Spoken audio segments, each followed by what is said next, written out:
un monde où chaque enfant aurait accès à une assiette équilibrée, saine et de goût, que ce soit véritablement un moment de plaisir pour les éveiller à l'importance de cette assiette. Je trouve ça merveilleux de pouvoir penser qu'un jour ce soit une réalité. On a mangé des pâtes avec de la soupe à la carotte. C'est eux finalement qui disent, nous on en a marre que la junk food achète ces espaces publicitaires, on veut autre chose, on veut un autre modèle. Ce que je sais, c'est que les étudiants ne mangent pas très bien globalement et qu'il y a des habitudes qui sont prises assez tôt, qui sont très difficiles à faire changer. Vous écoutez le podcast On mange quoi demain? On mange quoi demain?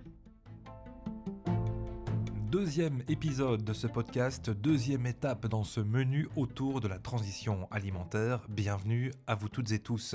Dans cet épisode, on va se pencher sur les liens entre notre assiette et la santé en mettant en avant des exemples inspirants.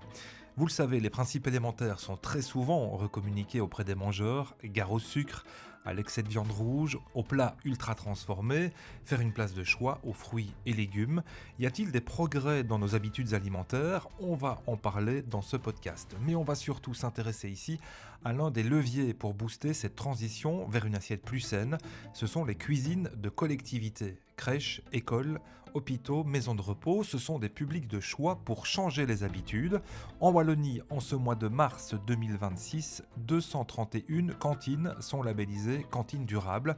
On entendra dans cet épisode Laurence Dougan du SPF Santé Publique. On parlera notamment avec elle des cantines scolaires.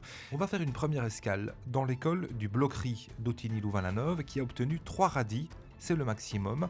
Il est autour de 11h45. On suit la directrice dans les travées de la cantine.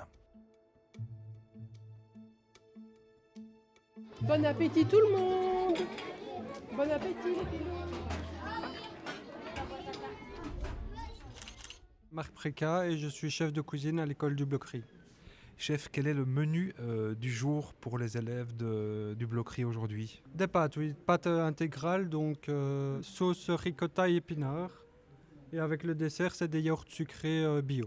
Tout est fait sur place, je commence à 5h du matin, tout est envoyé pour 8h avec la soupe bio, etc. Le plat chaud et les desserts. Et après, vers 11h, on recommence ici pour les maternelles, primaires et grands primaires en service à l'école du Bloquerie.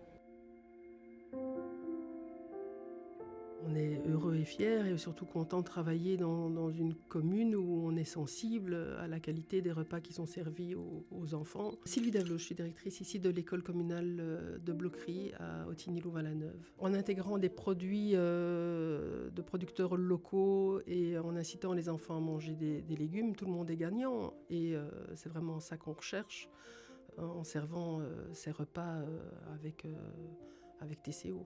Qu'est-ce que tu préfères manger? C'est quoi ton... Les pâtes aux épinards. Ah ben voilà, aujourd'hui c'est ton jour. Qu'est-ce que tu aimes bien comme légumes? Les pommes de terre, les carottes, les brocolis, les petits pois, beaucoup de choses. Et pourquoi c'est important, tu penses, de bien manger?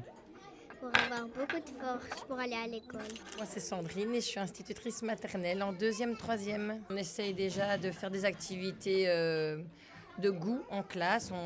On essaye de goûter un peu de tout. On parle aussi beaucoup de la collation le matin, ce qu'on mange pour venir à l'école, ce qui est bon et moins bon pour la santé. On a la pyramide alimentaire, on a des animations avec l'équipe PSE de l'école.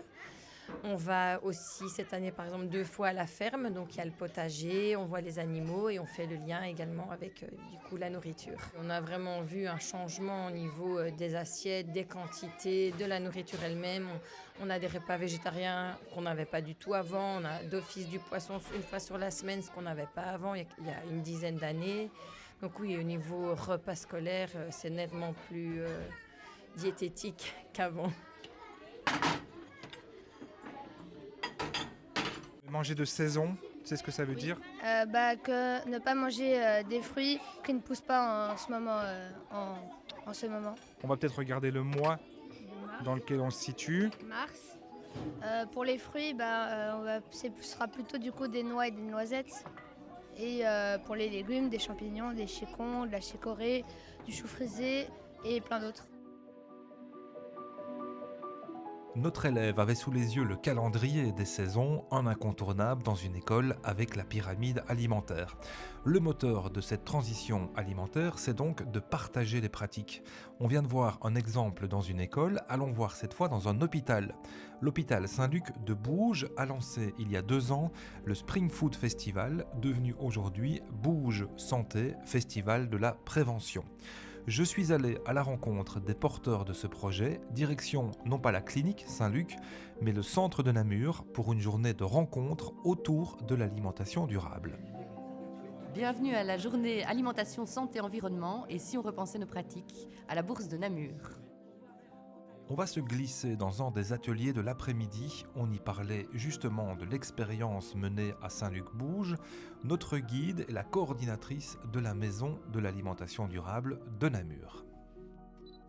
Nanou Karels, depuis 2010, je travaille sur les questions d'alimentation durable pour les cantines durables des écoles provinciales et depuis 2 ans sur ce projet de coordination de la Maison de l'alimentation durable.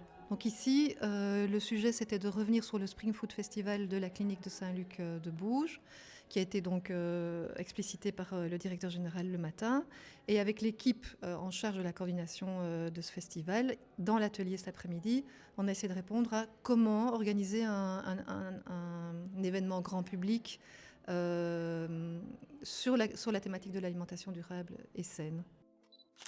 Pauline Antoine, je suis chargée de projet à la clinique Saint-Luc à Bouge. Depuis 2 années maintenant, la clinique Saint-Luc s'investit dans le Spring Food Festival, un festival qui a été finalement mis en place pour montrer que la clinique a aussi des missions vers l'extérieur et qu'on peut décloisonner les missions de l'hôpital vers d'autres horizons. Ça permet à l'hôpital en effet de se mobiliser autour de l'alimentation durable, mais pas seulement, autour finalement de tout ce qui est préventif, et ça permet de renvoyer aux personnes qui en ont le besoin, et à tout le public d'ailleurs, les meilleures manières de faire pour prendre soin de leur santé.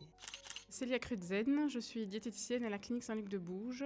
La réflexion n'est pas liée forcément au Spring Food Festival, mais il y a cette réflexion de toute façon de base qui est de se dire mais l'offre qu'on a pour les patients, comment est-ce qu'on peut la réfléchir pour une alimentation plus durable, et on y va petit à petit. On a commencé avec le mercredi c'est veggie, mais il y a toute une sensibilisation, toute une communication à faire autour, que ce soit aux patients, auprès des soignants. Il y a pas mal de freins, c'est quelque chose de nouveau, on n'a pas l'habitude. Et donc il y a aussi tout ce travail-là de communication qui doit être fait auprès des patients, des soignants, de tout le personnel pour renforcer l'image du menu végétarien.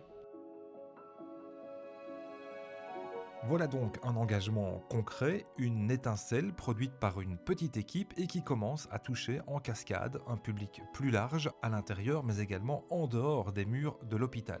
Tiens, puisqu'on parle santé et alimentation, quel regard vous portez sur vos habitudes alimentaires ? J'ai posé la question à 3 participantes lors de cette journée de rencontre, 3 profils, 3 générations différentes. J'enseigne la durabilité dans l'enseignement supérieur, et donc ce sont des questions et des enjeux que je manipule fréquemment. Ce que je sais, c'est que les étudiants ne mangent pas très bien globalement, et qu'il y a des habitudes qui sont prises assez tôt, qui sont très difficiles à faire changer. C'est pas facile, je pense. C'est pas simple pour la plupart des gens de changer d'alimentation. Moi, je suis assistante en médecine générale. Au quotidien, j'avais l'impression de bien manger, et là j'ai des horaires qui sont plus compliqués au travail, et donc je remarque que quand on a des grosses journées et pas trop le temps de faire des courses, on mange de moins en moins bien. J'achète beaucoup plus d'aliments transformés, de sandwichs au travail, beaucoup plus de Kinder, de chocolat, de barres, de malbouffe dans les distributeurs de nourriture à l'hôpital. À 50 ans, 130 kilos, excès de boissons sucrées, excès de bonnes bières, sans être alcoolique, hein, mais surconsommation de sucre totale, quoi. Aujourd'hui, quel est le rapport que vous entretenez avec l'alimentation ? Eh bien, à ma pension, je suis venu dans la région namuroise, dans le Condro ici. Très très rapidement, j'ai trouvé le chemin de devenir bénévole dans une ferme biodynamique, donc céréalière, où j'ai appris à faire du pain. Une reconversion salvatrice pour se retraiter, éducation dès le plus jeune âge, on vient de l'entendre, et puis difficulté de concilier alimentation saine et rythme de vie. Des scores santé commencent à voir le jour pour nous aider. On connaît bien sûr le Nutri-Score sur les emballages. Une première en 2025, l'apparition de l'EPI alimentaire. Un outil mis au point par Food in Action et la Haute École Léonard de Vinci, avec le soutien de l'AVIC, l'Agence pour une vie de qualité, et le SPF Santé publique. L'EPI alimentaire nous indique les 5 bonnes pratiques qui lient assiette et santé. Consommer au minimum 125 g de céréales complètes par jour, limiter les viandes rouges non transformées à maximum 300 g par semaine et les charcuteries à maximum 30 g par semaine, consommer des légumineuses plusieurs fois par semaine, limiter la consommation de sel à maximum 5 g par jour et consommer au moins 250 g de fruits et au minimum 300 g de légumes par jour, de préférence de saison. Ce sont ce qu'on appelle aussi les 5 fruits et légumes par jour. Voilà qui nous amène à la rencontre avec notre experte pour cet épisode, Laurence Dougan, experte en politique nutritionnelle au sein du SPF Santé publique. Une rencontre à Bruxelles, à 2 pas du Botanique. Et cette première question, sommes-nous toutes et tous devenus meilleurs élèves quand on parle alimentation et santé ?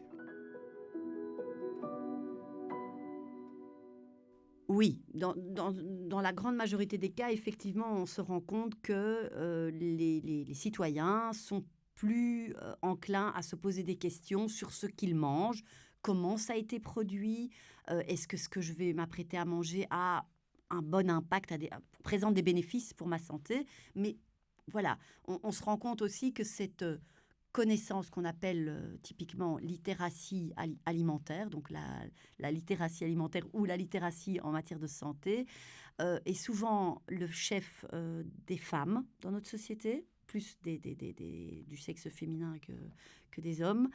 C'est un constat, donc souvent plus des mères, qui sont souvent responsables aussi d'achat de l'alimentation, et que cette littératie en santé, finalement, elle n'est pas du tout la majorité. Donc, vous dites qu'on a une meilleure connaissance du lien alimentation-santé, mais sur les statistiques, la dernière enquête alimentaire montre en fait que les citoyens, la population belge, ne connaît pas grand-chose au lien entre alimentation et santé, et qu'on doit justement travailler à l'éducation dès le plus jeune âge pour augmenter cette littératie alimentaire qui permettra évidemment de faire l'acquisition de bons réflexes alimentaires sur le long cours. Et c'est ça vraiment ce qu'on essaie d'objectiver dans les politiques, que ce soit au niveau fédéral ou au niveau régional, pour essayer d'outiller au mieux la population sur véritablement le lien entre ce que je mange et l'impact que ça aura sur mon corps. On va repréciser littératie en 2 mots.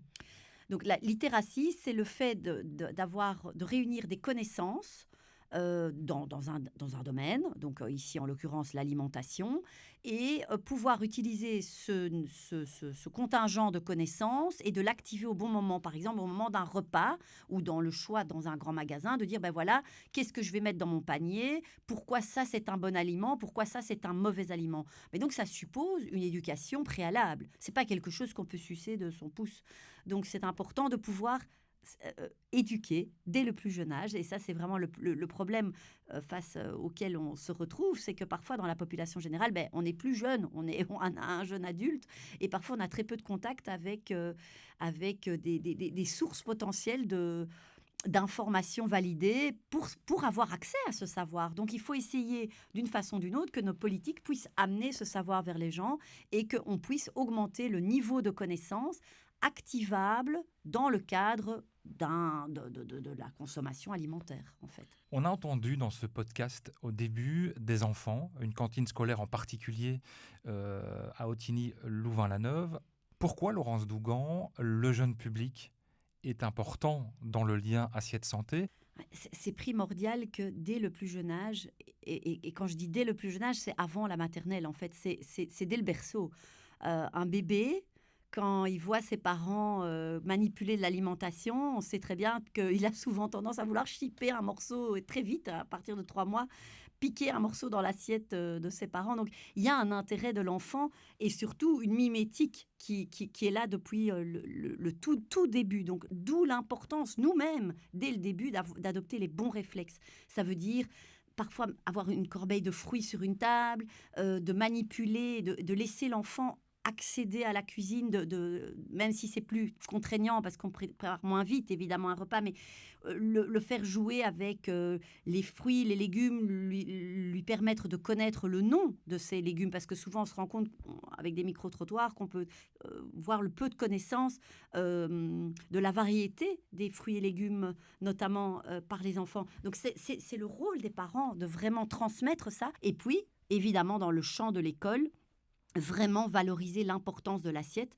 Mais c'est-à-dire, c'est pas juste dire, voilà, la pyramide alimentaire, les repères nutritionnels, c'est ceux-là. Ah, il faut manger beaucoup de fruits et des légumes. Et quand on arrive à la cantine, le plat auquel on est confronté ou la boîte à tartines auquel on est confronté, parce que tous les enfants ne mangent pas des repas chauds, voilà, ça c'est aussi un des constats de notre société, c'est que ça ne suit pas. On est complètement en décalage par rapport à ce qu'on a dit dans la classe éventuellement et ce qu'on va servir à l'enfant. Ça doit être associé à un moment de plaisir avant tout, plaisir de la bouche, plaisir de partage, un moment réconfortant. C'est la sauce au brocoli. Comment ? La sauce au brocoli. Tu crois que ce sont des brocolis ? Moi, j'ai plutôt l'impression que ce sont des épinards. Épinards. Et c'est quoi l'importance, l'avantage d'être en bonne santé ? On peut vivre plus longtemps, on n'a pas beaucoup de maladies, on est en bonne santé, en forme, et on n'est pas tout mou, on vient à l'école tout mou, on est fatigué, on a envie de dormir. Si on mange tout ce qu'il faut, tout ce qui est bon, alors on vient en forme à l'école.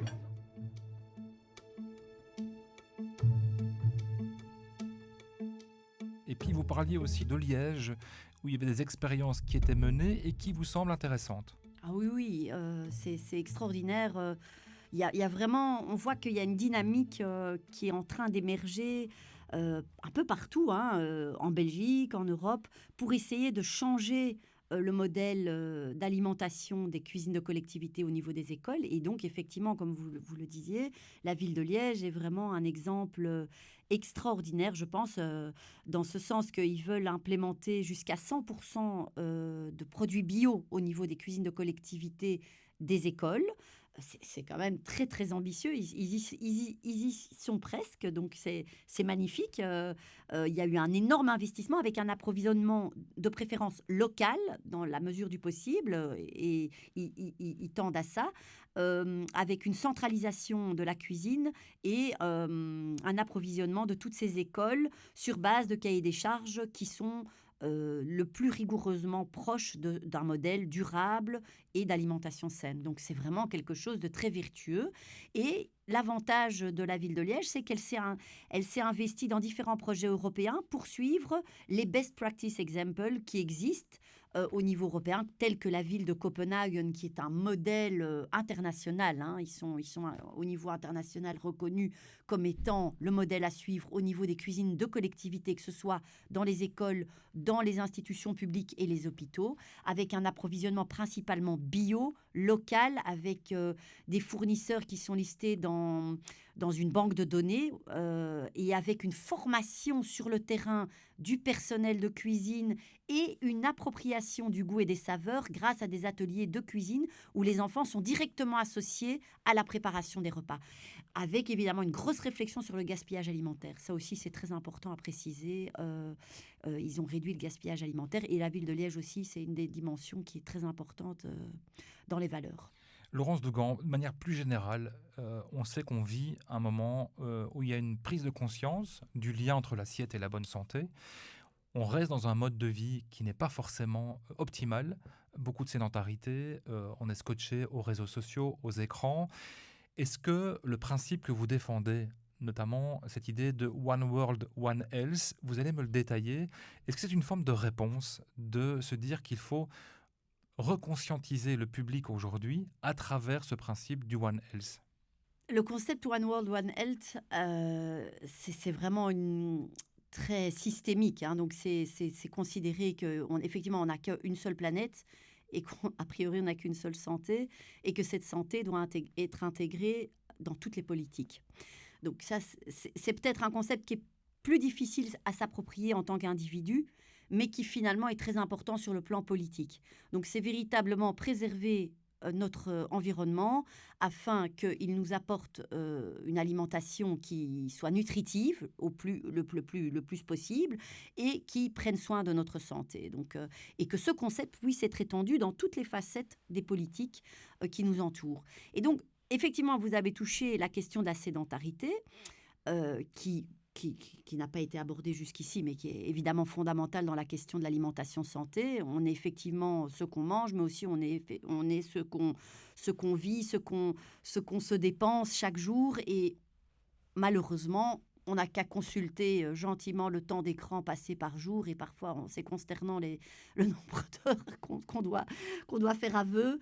Voilà, jusqu'à parfois 4 ou 7 heures d'écran, plus évidemment le temps. Enfin bon, une personne qui travaille dans un bureau, évidemment, est très sédentaire, or qu'on sait qu'on doit minimum se lever toutes les 20 à 30 minutes. On devrait peut-être réfléchir, au-delà d'autres choses, à rendre les enfants plus libres de leurs mouvements, à envisager, ce qui est le cas d'ailleurs en Finlande, à des classes qui soient plus friendly aussi, qui permettent la position sur un ballon, le fait de vouloir un temps être debout devant son bureau et pas forcément assis parce que c'est plus agréable et que c'est plus confortable et parce que ça correspond à une dépense énergétique que l'enfant a envie de vivre à ce moment-là. Donc, on doit vraiment évoluer, que ce soit au niveau de la façon dont on donne les cours, que ce soit dans la façon dont on conçoit les classes.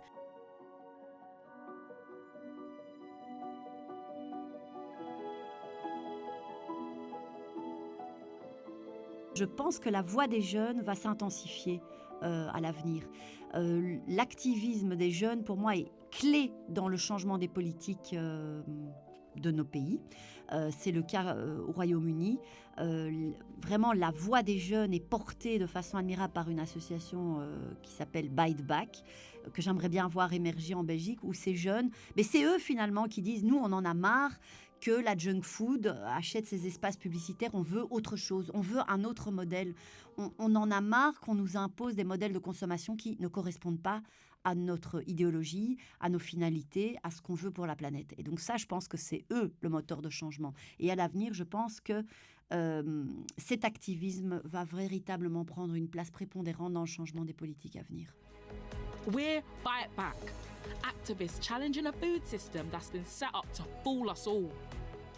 We're demanding change to the way food is made and marketed. So show your teeth, because the health of a generation depends on us. Traduction en français dans le texte: montre tes dents, en guise d'opposition donc à la malbouffe, un élan optimiste. On va conclure cet entretien avec Laurence Dougan. Bite back. La partie ne va pas être simple, ça c'est certain, parce que effectivement, là, j'émets déjà un bémol quand on voit que les chaînes de fast-food veulent encore s'étendre d'ici à 2030, rien qu'en Belgique, de 250 nouveaux établissements. On pourrait se dire que là, il y a quand même quelque chose, une grosse difficulté que les jeunes, en général, vont devoir compiler avec. Mais en même temps, si le principal de ce qu'ils attendent de la nourriture, c'est une alimentation saine, locale et de préférence bio, même s'il y a ces fast-foods, je pense qu'ils peuvent converger vers un autre modèle alimentaire.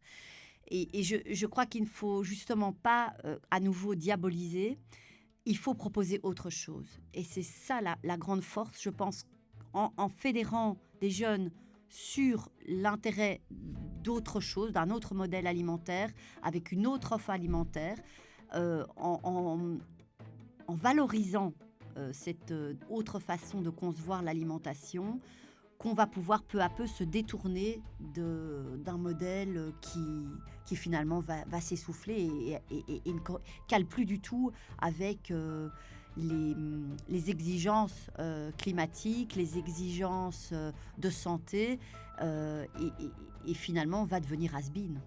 Donc ces modèles-là vont devoir aussi se recycler vers autre chose. Ringardiser un modèle de malbouffe pour se tourner vers du mieux. On va se quitter sur cette note. Merci de nous avoir suivis dans ce deuxième épisode d'On mange quoi demain, le podcast sur la transition alimentaire, à dévorer évidemment sans modération. Un podcast proposé par la cellule Manger demain avec le soutien de la Wallonie. Dans l'épisode 3, on va s'intéresser cette fois aux aspects économiques de cette transition alimentaire. Voici quelques extraits. À très vite pour le prochain épisode. Le but, c'est que les gens, en consommant notre produit, puissent se dire « ouais, c'est chouette, c'est bon », mais il n'y a pas que ça. Il faut qu'ils comprennent aussi pourquoi ils consomment. Derrière, il y a la chose que quand ils achètent un produit, ils font vivre une famille de 6 personnes. Ils font aussi vivre une économie locale. Nous, on observe qu'on peut trouver des terrains. C'est des petits terrains généralement, donc c'est pas trop compliqué. Qu'on trouve des moyens de financement, qu'on trouve des mangeurs. Le plus compliqué, c'est de trouver des maraîchers ou maraîchères. Et donc, l'aspect formation doit être intensifié. Je donnais un coup de main à la ferme ponctuellement quand j'étais en congé scolaire, et puis ça me plaisait bien. Puis j'ai sauté le pas et j'y trouve nettement plus de sens.